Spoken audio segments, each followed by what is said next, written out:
Warm welcome to the Middle East Report. In this programme today, I have a special guest all the way from the United States to discuss her new film that's called Boycott This, about the evil that is the BDS movement.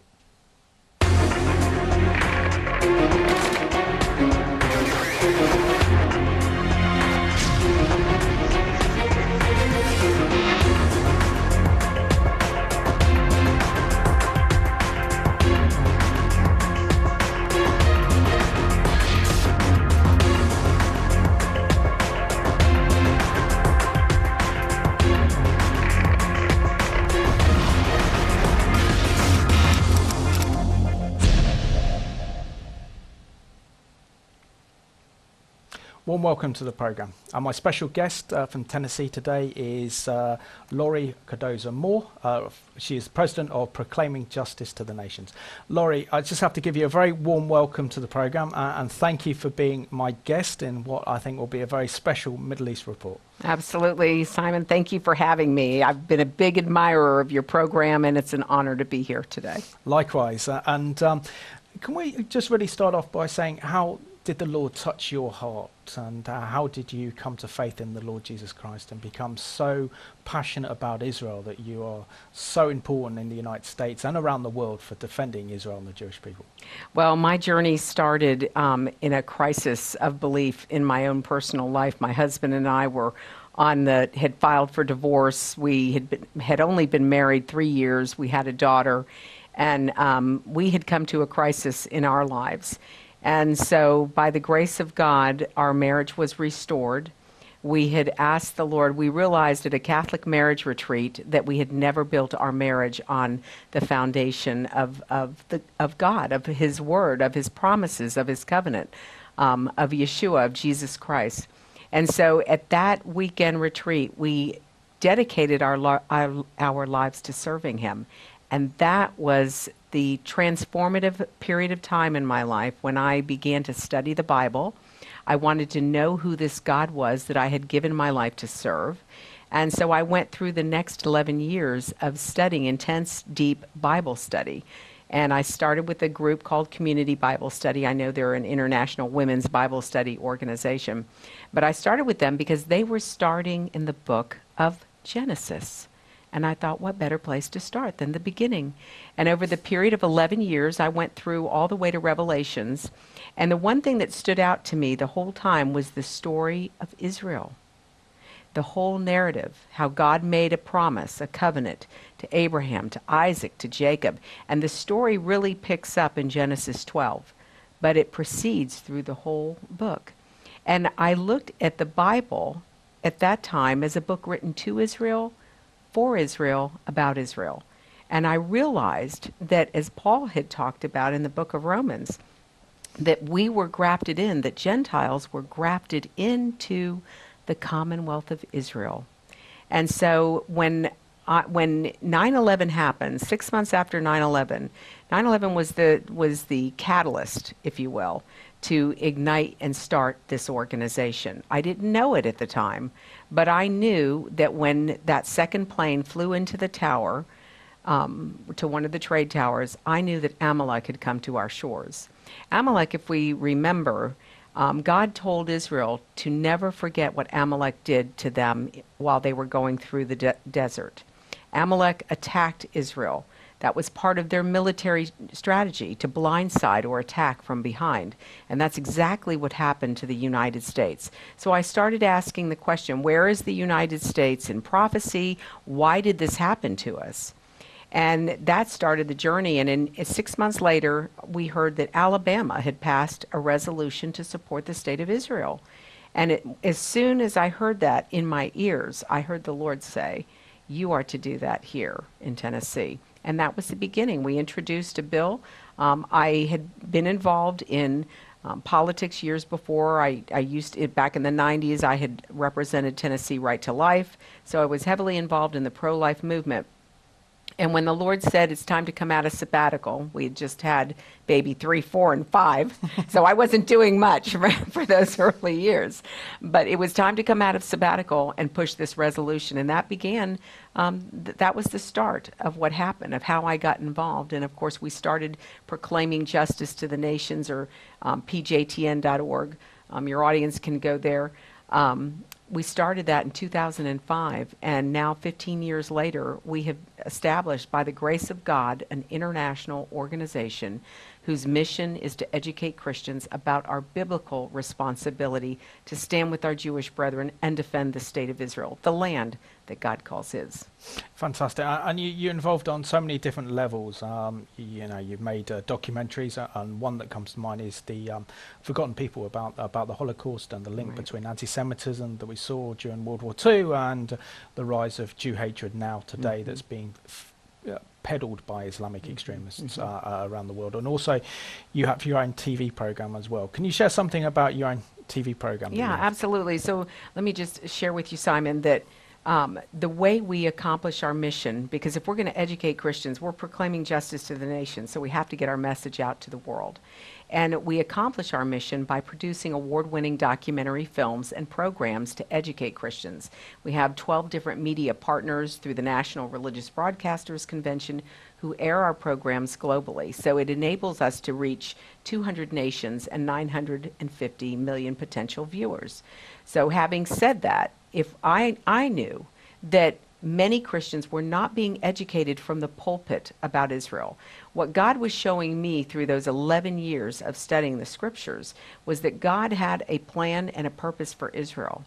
And that, yes, Christians play a role in that purpose, and we have a responsibility.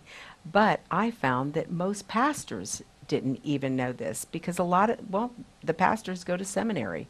And the seminaries are not geared toward a Hebraic understanding of the text of Scripture. So I decided, and of course the Lord said, I want you to bypass my pulpits, because I kept going to the pastors with this message and they would reject it. I had one pastor I invited to come to a rally to speak at a pro-Israel rally when we had introduced the resolution in Tennessee, and he says to me, "Oh no, you don't want me there." And I was not familiar with the term replacement theology and supersessionism. And basically what it means is that because the Jews rejected the Messiah, rejected Jesus, his first coming, that because of that, that God is done with them. And now God is using the church, and the church replaces them. Well, there's nothing in Scripture to substantiate that position. There's no book, there's no chapter, there's no verse to build on that. So when I was praying about what pastors do I go to, Lord, to get this message out? And he said to me through my quiet time, he said, I want you to bypass my pulpits, because I have gone to my shepherds and they refuse to listen. So because my husband is a 2-time Emmy Award-winning director, because I'm a veteran, a media veteran for over 20 years, gosh, more than that, over 30 years now. Okay. And because of that, combined with my husband and I, we decided to produce our award-winning programs and distribute them to Christians to get them to start thinking outside of the doctrinal and traditional boxes that Christianity has put around the text of the Scriptures, and bring the message. And then I knew if I could educate them, then we would be able, if there was an anti-Semitic event in a community, whether it's here in London, whether it's in France, whether it's in the United States of America, or all the way down to New Zealand, that Christians would stand up and say, no, not on our watch. And, we talked about the Forgotten People. You mentioned that. That documentary was to show Christians the history of Christian anti-Semitism. Most Christians, when they give their life to the Lord and they come into the Christian faith, they're not taught the history of Christianity. They're not taught all the way back to Constantine and the early church fathers and how anti-Semitic they were. So that documentary, which it can be found on our website and purchased, is an eye-opener. It is one of the most important productions that we have ever produced, because it does talk about this history of Christian anti-Semitism and how we have to confront it and condemn it. It has no place in the faith. So in a nutshell, that led us into the Focus on Israel programs, because we realized as we were educating Christians that if we could have a 30-minute program that we could broadcast every week and just take on a small issue, to try to bring Israel and bring our Jewish brethren and Christians together in a way that we've never been able to do. Because most Christians aren't going to go to Israel. Most Christians are not going to go into a synagogue and study the Torah with their Jewish brethren on a Shabbat. So we decided to break that ice, to bring the wall of separation down that separates both of us. We would bring Israel and our Jewish brethren to them, into their homes, to help them start feeling. And I'm telling you, Simon, we hear from Christians all over the world about the response from the programs and the things they learned and the things they didn't know. Now, of course, I do get some nasty emails from Christians as well. Yeah, Very anti-Semitic. Yeah, it's part of the course, I'm afraid. But yeah, kol hakavod for what you're doing, because I think it's so important. And in a similar way, the Middle East Report has that platform of bringing Christians and Jews together in defense of our Judeo-Christian heritage, also in support of Israel as well. You're also a special envoy to the United Nations, which is an interesting place to be. The United Nations is not really known for its friendship towards Israel. So can you share with us the very important work you do in raising issues relating to Israel and the need for Christians to have a greater understanding of God's plans and purposes for the Jewish nation? Right. Well, in my limited understanding of what God was calling me to in the ministry, I never would have imagined that I would be going to the United Nations, even though the name of our organization is Proclaiming Justice to the Nations. What better place to do it than at the UN, because they're all gathered there. But no, in 2011, Archbishop Dr. John Lapoli, with the World Council of Independent Christian Churches, which is not to be confused with World Council of Churches, a communist front group with illegitimate pastors. But the World Council of Independent Christian Churches, which is 44 million congregants strong around the world.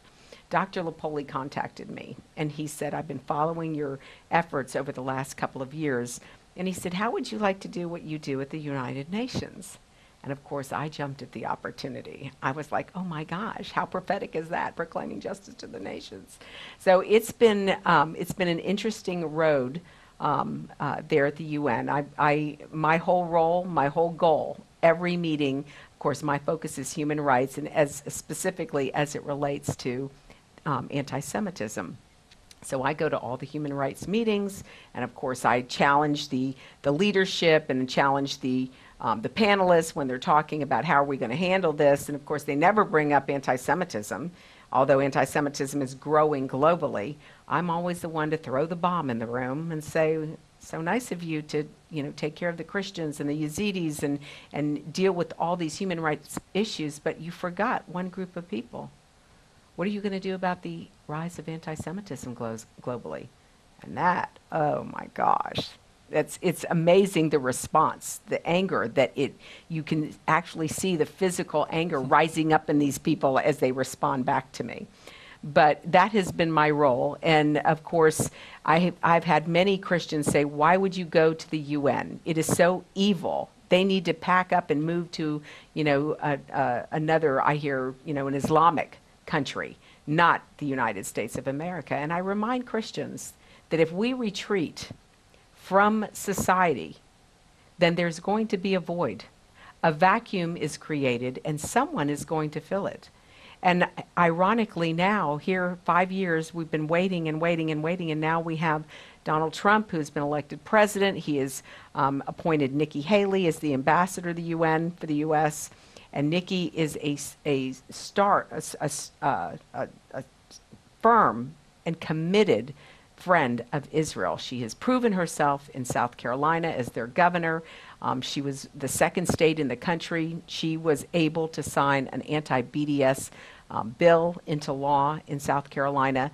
She's been very adamant. Her communications through the United Nations, she's been very firm in what the United States position is going to be for Israel. So here we have now a more welcoming environment at the UN. So I expect that it's going to make my job just a little bit easier. Excellent. That's a refreshing change, isn't it? Now, you've produced a new film called Boycott This that looks at exposing the lies and the manipulation by the movement known as the BDS, also the Boycott, Divestments and Sanctions. So let's have a look at the trailer for this new exciting film. I think it's the most evil country in the world, hated by everybody. They are occupiers, apartheiders, they are colonizer. They are worse than Iran and China and Syria and Rwanda combined, and worse than that, they have nukes. Of course, I'm speaking of Israel. Apparently, we have a UN contingency here with us tonight. UN contingency. And by the way, love you, UN folks. I love how you police the world, nanny the world, make us all better people. Can you do me a favor? Pay your parking tickets. Smell it, now take it. That's for you. Boycott Israel if you think that's just, but unless you have a double standard, you must also boycott the rest of the nations where allegations of human rights violations. I gotta be honest, I really don't know a lot about Israel, but yet I have a connection to that based on my faith that I feel I have a biblical obligation to understand, even an obligation to defend it. Surely you can't be serious. I am serious. And don't call me Shirley. You know, everybody has a point of view. I want to find the truth and let people decide. So I decided, hey, I'm stupid. I'm going to have to go find experts, a lot smarter than me, and see what they have to say. I'm talking about real people, students, Jewish people, Israeli people, Palestinian people, Christian people, soldier people, Jewish comic people. You know, it's funny. President Clinton once said, you know, when they talk about the Jewish presence in the Middle East and Israel, Yasser Arafat was saying, you know, there was no Jewish presence here. And Clinton said, Jesus? Wasn't he here? Even a Jewish rabbi comic. Jewish rabbi? I don't know. Yeah, it's redundant. So, nevertheless, I got to travel. My journey took me to L.A., New York, D.C., and finally, Israel. Where are you from? Iran. Iran? Iran. All right, good for you. Yeah? Oh, yeah, okay. You're the Shah. I wondered what happened to you. Thank you so much. He ended up here. And I do have to ask myself, after all these facts have been compiled, I gotta ask myself, and so should you, why should we care about Israel? I mean, it's not affecting me, right? You have to care about Israel, because if you don't care about Israel, what's happening in Israel is coming to a theater near you. Any comments on Israel? Tell them to get the hell out of Palestine. Ooh. These people are occupied. The land that belongs to the Palestinians, not the Israelis. The unitary state winds up either being an apartheid state. Where's the beef? And if you're going to be an occupier, hey, you might as well throw in a little apartheid. It's part of the fun of being an occupier. You get to apartheid people. Do you understand? Apartheid went from the womb till the tomb, couldn't even take a dump in the same bathroom. BDS stands for Boycott, Divest, and Sanction. And there was this cute little Jewish boycott in the 30s that many of us have forgotten about. We don't know how, but apparently the Arabs never won any of the wars and didn't push the stinking Jews into the sea like they said they wanted to. So, in 2005, they come up with a new strategy, and BDS was born. And if you want to play the boycott, divest, and sanction game, it's quite easy. I'll let you play right here now. If you really want to play this game, it's really easy. Just go ahead and reach in your pocket and get your cell phone, throw it into a manila envelope, then find your laptop, stick that in there too. And every other technological advice that's at the cutting edge of technology, just shove it into a manila envelope and send it to me. God's Comic Brands taking care of BDS Comedy Central, because I'll take that stuff and I'll use it. What I'm getting at is this: if you really want to punish Israel and show what a great humanitarian you are, you got to go back to the Stone Age. Somebody said to me today, you know, I think the Israelis' main problem is not Hamas. I think it's world opinion. And I said, you know, I think if you live there, you know, your main problem is I might get bombed when I go to the dry cleaners. I think that's a little more important than do people like me. You know what I found out is despite how much they're hated, Israel and the Jewish people continue to make the world a better place to live. Israel does great work in so many areas. So with all they do and provide for the world, is BDS really the best way to go about your grievances? Yeah. It's going to affect Israel, and you, and me, and our kids, and the rest of the world. Anyways, I'm going to need you, the viewer, to trust me, because there has to be some answers. And since I'm a comedian, I'm going to keep looking.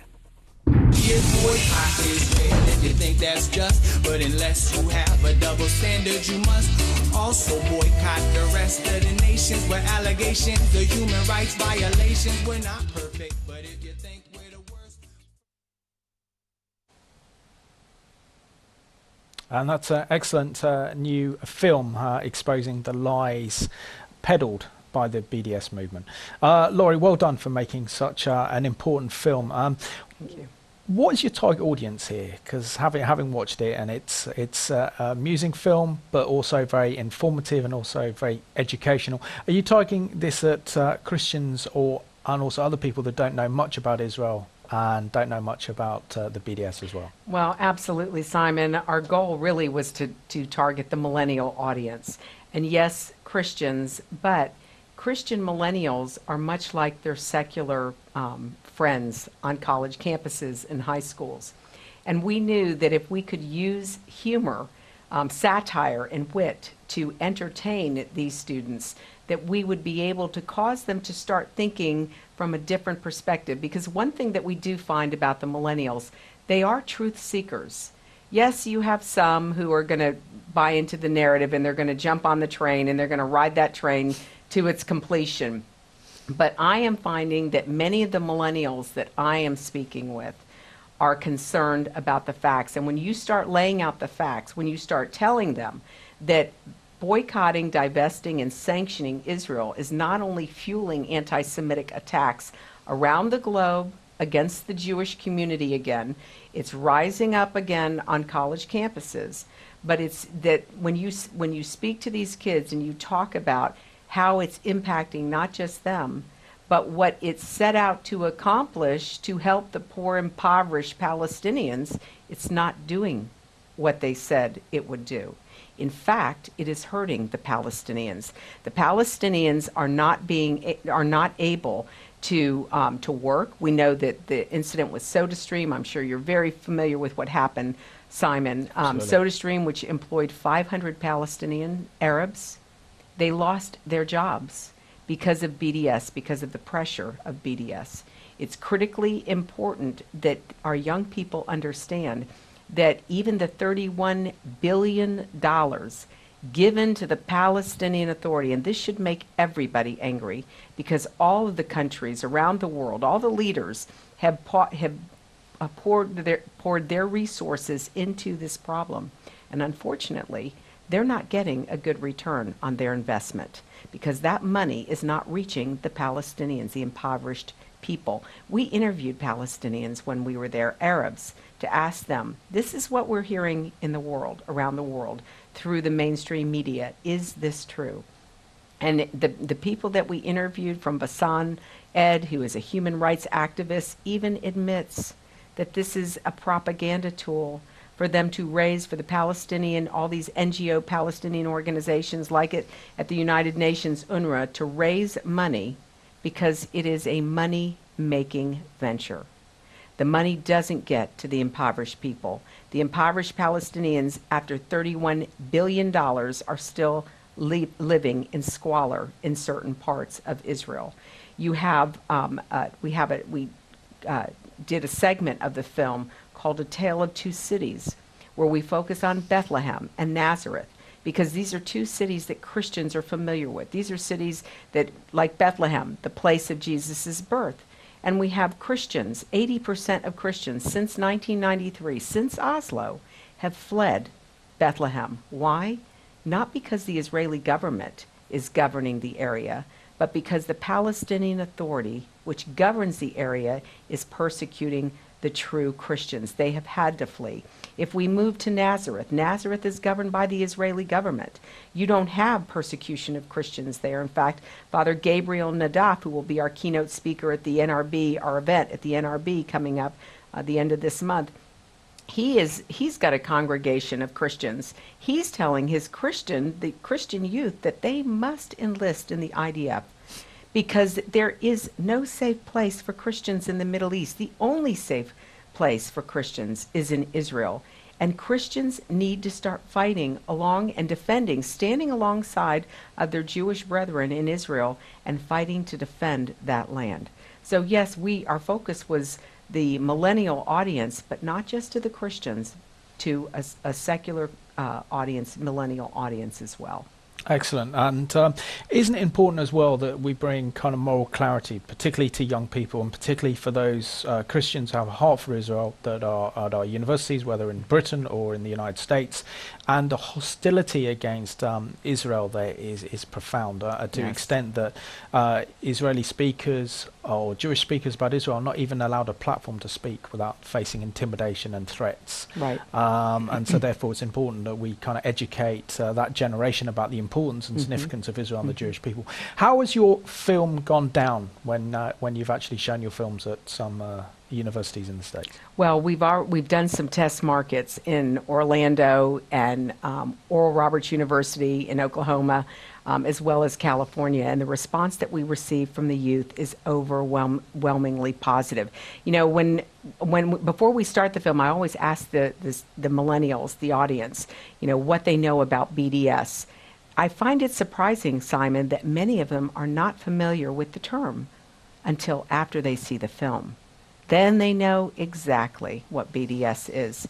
And the response has been overwhelming. In fact, they like the fact that we use satire and wit to discuss this issue. You know, and humor can be like a Trojan horse with this film. Because one of the things that none of us want to be made to look like fools. But this is a foolish argument. And when we show the kids using comedy, using satire, using wit to educate them, they get it. And then they're challenged. It's like what I said earlier. These millennials are smart kids. They don't want to be fooled or to be deceived. They want to know the facts and the truth. And so that's what we're attempting to do. You know, you talked about the pro-Israel speakers and the Zionist speakers on college campuses being shouted down on the campuses. Worse than that, Simon, a lot of these incidents now are becoming violent. These people, these protesters, are inciting other students to violence against the Jewish students, and now not just the Jewish students, but the Christian Zionist students as well. There was a rally a couple of months back at Berkeley University where they publicly said to the Christian Zionists that the non-Jews, that we're coming after you next. You need to pay up and shut up. That was their comment to us. Well, you know what? There are more who are with us than are against us. And that's why it's critically important that we bring this information to the young people. But it's not just for the millennials. There are even adults, even people our age, and even younger audiences, because we can't dismiss the kids in secondary schools, middle school and high school, because these children are now being targeted with propaganda in their textbooks and in their instructional materials, which is fueling this anti-Semitic hatred on college campuses once they get to the universities. And sadly, the BDS movement have also been effective in education, in boycotting Israeli academic institutions, Israeli university, Israeli lecturers coming over to Britain or Europe to actually give lectures. And so therefore the world's suffering when you consider that Israel is so far advanced in the field of science and technology and healthcare, that the rest of the nations that decide to boycott Israel are also suffering as well. Did you see that growing as well in this situation? You know, it's interesting because the very countries at the United Nations who push the BDS movement, you know, I want to ask them personally, okay, so you want to boycott Israel. Well, you know, like, for example, in India and Haiti, where we've seen some of the most devastating earthquakes, which country was the first country on the ground to set up triage units to help the people? It was Israel. So I want to say to these leaders, so what's going to happen when a natural disaster befalls your nation and Israel is not there? It took the United States 7 days to get to Haiti. Think about it. Look at the medical advancements. Look at the technology that we're able to enjoy. Look at these nations and the technology and security that they're able to enjoy. A lot of this technology is developed in Israel. So they're cutting their nose off to spite their face. You know, the reality is that just like in Nazi Germany, it was Jewish boycotts or Jewish businesses that were boycotted. Israel now has become the Jew among the nations. And now the nation leaders are boycotting Israel, targeting them and singling them out. That was one of the first things Hitler did before he started rounding up the Jews. This should be a very dangerous sign, a very dangerous omen to us as Christians. We should not tolerate it. We should oppose it, not only on the national level, and thank God Trump will not boycott Israel. And of course, with Nikki Haley at the United Nations, she won't tolerate it as well if it's pushed by the UN leaders. But we should not be tolerating it on our university campuses, and absolutely not to our children in our textbooks. Absolutely. Should we show another extract of Laurie's film, which is called Boycott This, and it explains why Israel is so important? Why should we care about Israel? I mean, it's not affecting me, right? You have to care about Israel, because if you don't care about Israel, what's happening in Israel is coming to a theater near you.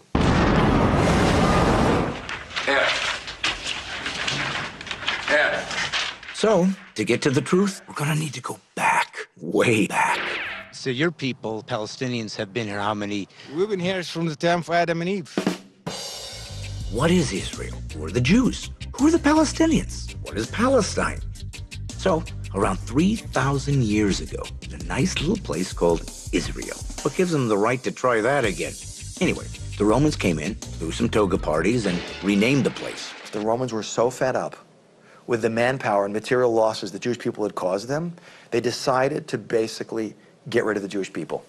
So they renamed the country from Judea, they said, let's give it a non-Jewish name, to Philistia, named after the extinct Philistines. But it's amazing because their agenda was to do exactly what is going on today. The new version of Israel was set up in 1948, which made a lot of people very unhappy. The UN partition was very friendly to the Palestinian people, offering them equal treatment, equal land, political rights that actually would have maybe helped them to form a state. Well, the amazing thing is every nation is allowed its country except the Jews. Jews lived in Jewland, called Israel, 3,000 years ago. Oh, so we are the bad ones. I'd love to sit and discuss this with you, but I'm short on time. We settled here for hundreds of years! Good point. None of my ancestors ever stepped foot in this land. No, you're right. Israel faced 4 major wars that they had no chance to win and multiple terrorist attacks, and the Jews haven't budged. In fact, they keep winning more land somehow. We ask why Israel wins all the time, because they've won every war they have to. If they hadn't won every war, they wouldn't exist. I mean, you can't go 8-1 and be Israel. As a byproduct of a war we didn't start called the 1948 war, there was a line drawn called the Green Line. And 2 countries that had no right to be in here seized pieces of territory. Egypt seized the Gaza Strip, and Jordan seized what everyone calls the West Bank. And people don't get this either, that Israel is 20% Arabs. Everyone thinks the Arabs are all living behind barbed wire and fences. But Israel itself, within the internationally recognized boundaries of Israel, is an Arab population, Israeli Arabs. People are shocked to hear that. And they're Israeli citizens. They have the same identity card that I have. They have the same rights. They vote. Are there issues, social issues, minority issues? Yeah, but it's not apartheid. Shut up, you miserable bloody Romans. No sense of humor.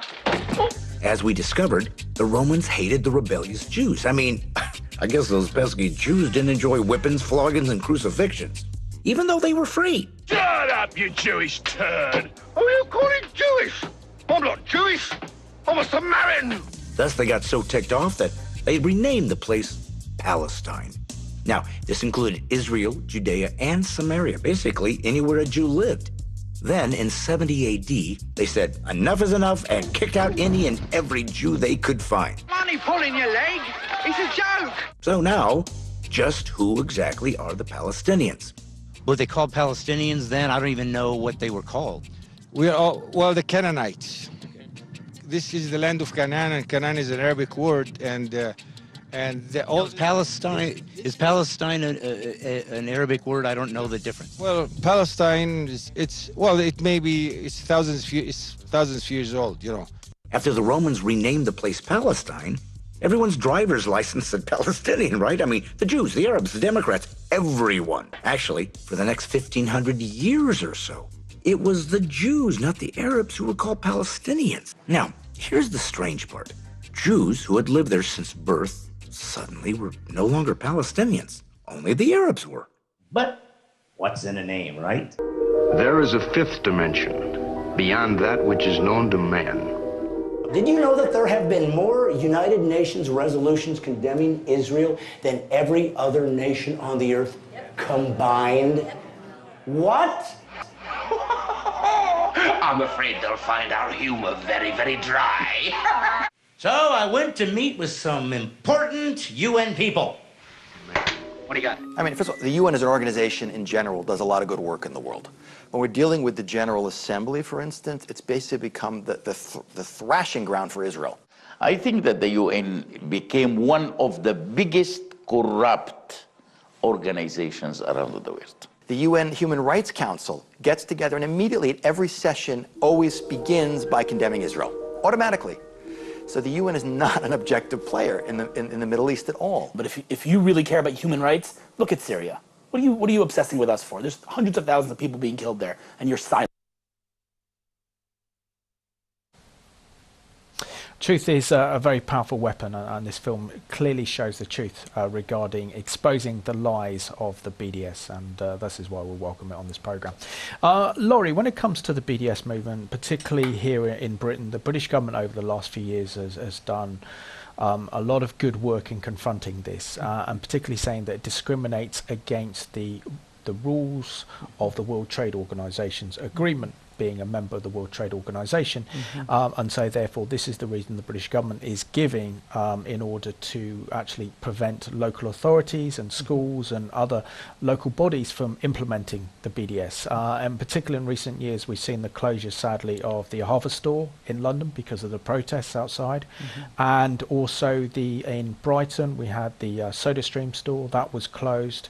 And other local authorities have decided to boycott Israeli goods, but the British government have brought in a new law outlawing this form of BDS. But the situation is not the same in Europe, primarily because it seems the European Union has implemented the BDS as a matter of policy, and this is why in November 2015 we had the EU guidelines that effectively called for economic sanctions against Israeli goods and services produced in Judea and Samaria, the biblical heartland of Israel, East Jerusalem, and the Golan Heights. How can we convince Europe of the damaging impact that the BDS has on, say, for example, the European economies within the European Union?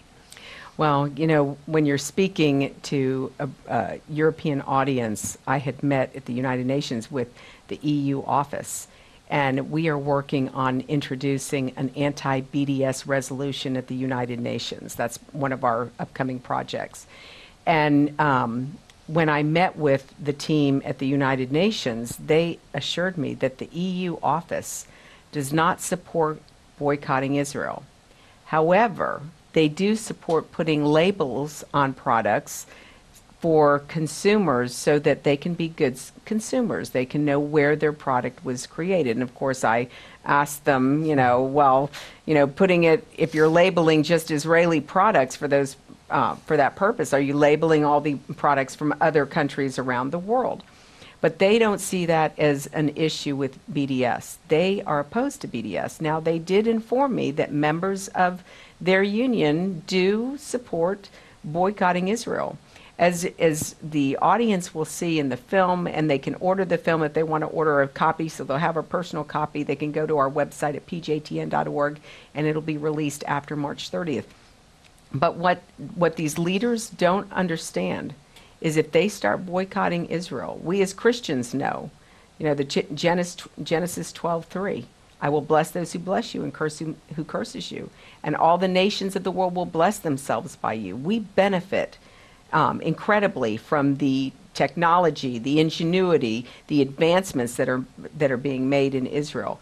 It's going to affect Europe. If you're going to boycott Israeli products, then European leaders need to send back their computer technology, their phones, their smartphones.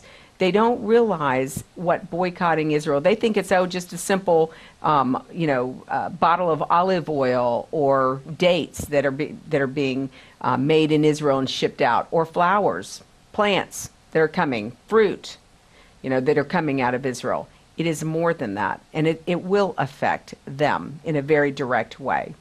My concern in Europe is the growing threat on the college campuses. Now, the British government may have dealt with the issue of boycotting Israel, but they're not addressing the issue of what's happening on the college campuses. I have heard, since I've been here the last couple of days, I have had individuals tell me at rallies on the college campuses that there is violence breaking out. There are anti-Semitic tropes that are being shouted out to Jews, telling them to go back to the ovens. It's unbelievable what is being said. And there are police officers standing right there allowing this to be done and nothing being said about it. In the United States of America, one of the pieces of legislation that has passed Congress, and of course we're working on introducing a bill called the Anti-Semitism Awareness Act. And we're introducing it. It was just passed in Virginia. We're introducing a version of it in Tennessee, and we'll be looking to other state legislators to do likewise. But basically, it's adopting the U.S. State Department's definition of what constitutes anti-Semitism, and it incorporates the BDS definition as well, which is extremely important because, as I said, not just in Europe, or in Great Britain, on their college campuses, we're seeing an uptick in violence in our campuses as well. It is outrageous. It should not be tolerated, because what is happening is these people are igniting this frenzy on the college campuses, and it's reverting. It's now moving into violence on the campus. So it's very important that here in Great Britain and in Europe, we look at what's happening on the university campuses, because these students are not protected, and it should not be tolerated. Our Constitution, our Civil Rights Act, protects Jewish students specifically against these type of anti-Semitic attacks. And it's the duty of every Christian, isn't it, to confront the lies and the misinformation regarding the BDS movement, primarily because the BDS movement doesn't look after the welfare of ordinary Palestinians. Yes. Even Mahmoud Abbas, the president of the PA, has actually come out and said that the BDS is actually harmful to the Palestinian peoples themselves. But also what it does is it erodes Israel's moral standing in the world, and Israel then is treated, as you say, Jew amongst the nations, which erodes Israel's moral standing, its moral authority, and so therefore people believe the lie and the misinformation about Israel that we saw during the 1930s with the propaganda. In your opinion, what are the consequences of ignoring the BDS and allowing them to continue to peddle their lies and misinformation about Israel? Well, for a Christian audience, they're not just coming after the Jews.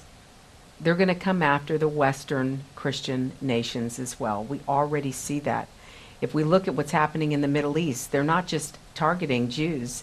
Buses are being blown up, in Israel. We've seen that over the years. But now they're targeting Christians in their communities. We see Christian churches being destroyed, Christian history, artifacts being destroyed, because there is a movement by these radical Islamic extremists to rewrite history, revisionist history. And of course, they're doing that even through the BDS movement by accusing Israel of apartheid South Africa attacks. That is deplorable in itself. And we as Christians who know the Word of God, and especially evangelical Christians, we study our Bible, and that's what makes us different than the rest of Christianity.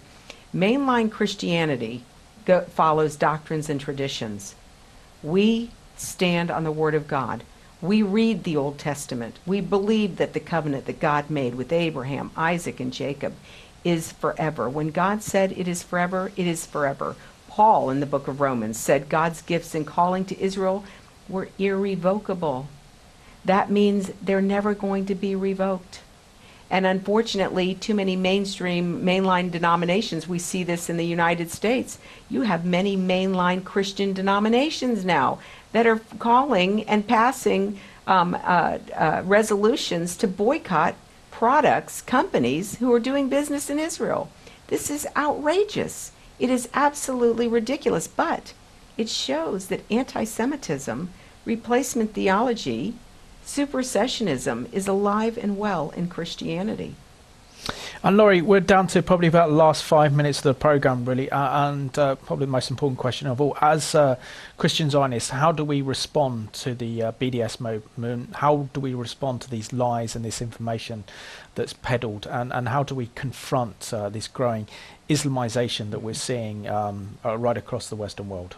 Well, you know, that's a good question, Simon, because we launched a couple of years ago in 2015 an anti-BDS resolution in the state of Tennessee, where Tennessee state legislators came and said, we will not tolerate BDS on our campuses.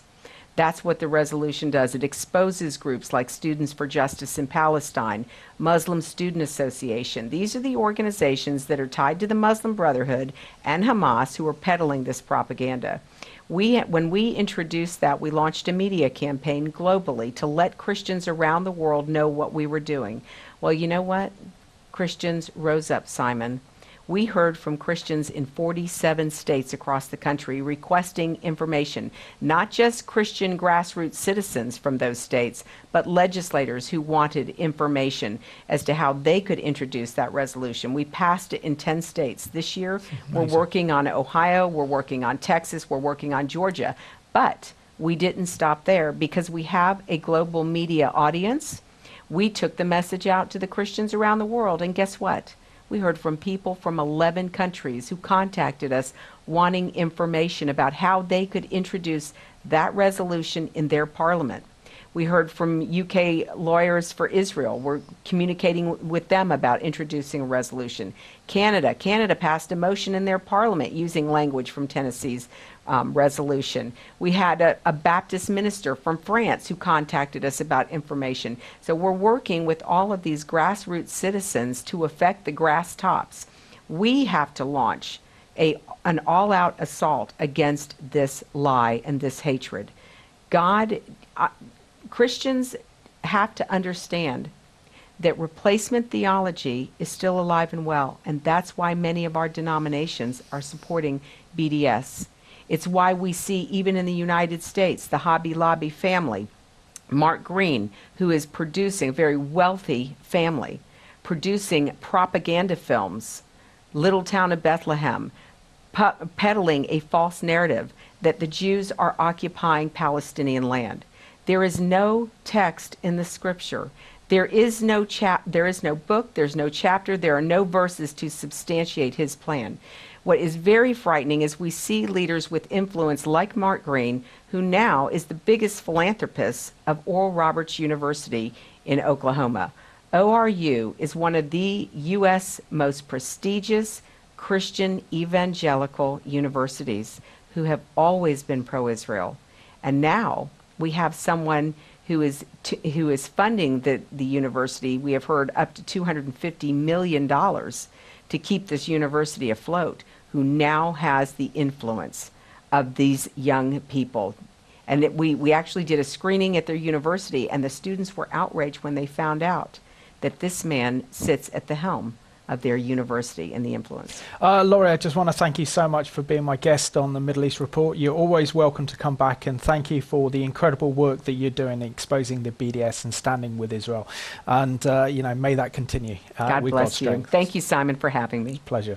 And I just want to thank you all for watching today's program, where we've really exposed the lies and the hatred behind the whole BDS movement. And that's why it's important that you watch Laurie's film, which is Boycott This, so that we have an understanding of the true intent of the BDS movement, and that we know the truth of the scriptures. And that's why we have to stand with Israel and the Jewish people. So thank you for watching today's Middle East Report.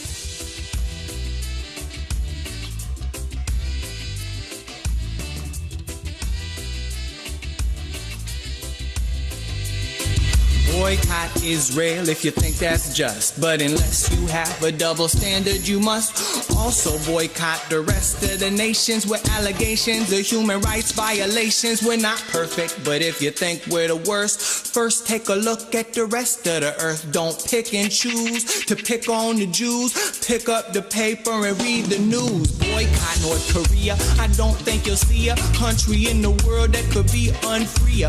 Boycott China. Let's not forget they stole the whole country of Tibet. Boycott Japan, slaughtering thousands of helpless innocent whales and dolphins. Boycott Vietnam, where they choose to use drug addicts as slaves to shell cashews. Boycott Cambodia, grabbing up land 5 million acres from the poor man's hand. Boycott Thailand for shutting the door and deporting refugees back to the war. Boycott Burma, don't let your cash slip into the grip of that military dictatorship. Boycott India, women can't escape when the government officials are guilty of rape. Boycott Pakistan, crazy country where they execute people for blasphemy. And boycott Afghanistan, opium land where the poppy fields stand in the Taliban's hand. And boycott Israel if you think that's just. But unless you have a double standard, you must also boycott the rest of the nations with allegations of human rights violations. We're not perfect, but if you think we're the worst, first take a look at the rest of the earth. Don't pick and choose to pick on the Jews. Pick up the paper and read the news. Boycott Syria, their government's killing thousands of innocent unarmed civilians. Boycott Iraq, make them change the laws. They lock up and torture people without cause. Boycott Iran, with the greatest rate of execution out of every other state. Boycott Turkey, because they've always denied and lied about the Armenian genocide. Boycott Turkmenistan, where the only media that you ever see is what the president of media. Boycott Uzbekistan, government's rotting, enslaving children to harvest cotton. Boycott Russia, because every year more Muslims mysteriously disappear. Boycott Ukraine, where the politicians lock up the opposition so there's no competition. Boycott Belarus, presidents gotta go. You know those elections are just for show. And boycott Germany, cause there's no reparation for murdering half the Jewish population. And boycott Israel if you think that's just. But unless you have a double standard, you must also boycott the rest of the nations with allegations of human rights violations. We're not perfect, but if you think we're the worst, first take a look at the rest of the earth. Don't pick and choose to pick on the Jews. Pick up the paper and read the news. Boycott Sudan, the Darfur genocide, where hundreds of thousands have already died. Boycott Egypt, and don't let that narrow-minded president keep acting like Pharaoh. Boycott Saudi Arabian oppression, the women getting beat up, treated like possessions. Boycott Bahrain, police brutality against the Shiites by the Sunni monarchy. Boycott Yemen, make them stop the obscene execution of juveniles under 18. Boycott Eritrea, national slavery, where they work for free indefinitely. Boycott the Congo, doing terrible things to sell blood diamond engagement rings. The boycott Zimbabwe, you find all kind of torture behind those government minds. The boycott South Africa, make them pay for the hundreds of women raped every day. Boycott Ivory Coast, sound the alarm, there's thousands of slaves on those cocoa farms. And boycott Israel if you think that's just. But unless you have a double standard, you must also boycott the rest of the nations with allegations of human rights violations. We're not perfect, but if you think we're the worst, first take a look at the rest of the earth. Don't pick and choose to pick on the Jews. Pick up the paper and read the news.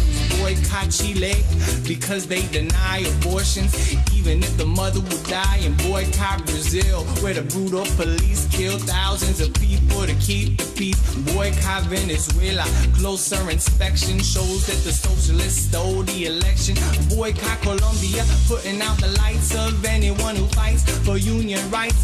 Boycott Ecuador for stealing the lands of indigenous people for their corporate plans. And boycott Costa Rica, where they've applied so much pesticide that hundreds have died. Boycott Honduras, where a journalist gets shot if he writes anything like this. Boycott Mexico in the war on drugs. The military acts like the cartel thugs. Boycott the USA, make them pay for torturing people in Guantanamo Bay. And boycott Cuba, but if the government hears you criticize them, you'll be locked up for years. Boycott Israel if you think that's just, but unless you have a double standard, you must also boycott the rest of the nations where allegations of human rights violations. We're not perfect, but if you think we're the worst, first take a look at the rest of the earth. Don't pick and choose to pick on the Jews. Pick up the paper and read the news.